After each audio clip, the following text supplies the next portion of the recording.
कलगुरू महोदय, सर्वांना नमस्कार आणि माझ्या लाडक्या कवयित्री बंधू भगिनींना देखील नमस्कार.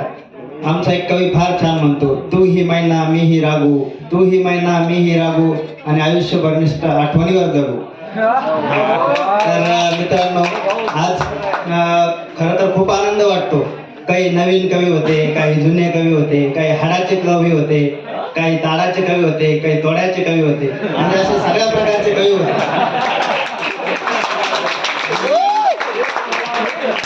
आपल्या महाराष्ट्रात देखील कवी खूप छान असतात. याचं जिवंत उदाहरण तुम्ही आणि मी आहे मित्रांनो.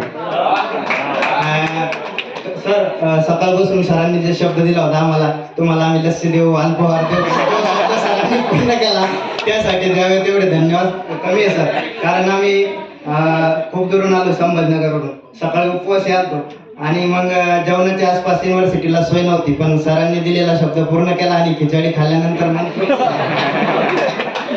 लस्सी देखील होती. सरांनी जे जे शब्द दिले ते लस्सी, चहा, पाणी सगळं एकदम कसं ओके मध्ये होतं. आणि आम्ही आज सगळ्या प्रकारच्या कविता ऐकल्या. स्त्रीवादी कविता असतील, आईविषयी कविता असतील, वडिलांविषयी कविता असतील, राजकारणाविषयी असतील, गावाविषयी असतील आणि विशेष म्हणजे प्रेमाविषयी असतील, अशा सगळ्या प्रकारच्या कविता आम्ही ऐकल्या. तर महाराष्ट्रातील सगळ्या प्रकारचे कवी आणि सगळ्या प्रकारच्या कविता ह्याच एका ठिकाणी बघायला मिळाल्या. त्याबद्दल संयोजकांचे आणि आयोजकांचे आणि प्रकुलगुरू महोदय असतील, सर्व विद्यापीठाचे सर्व सन्माननीय मान्यवरांचे द्यावे तेवढे धन्यवाद कमी आहे. एवढंच मनपूर्वक धन्यवाद.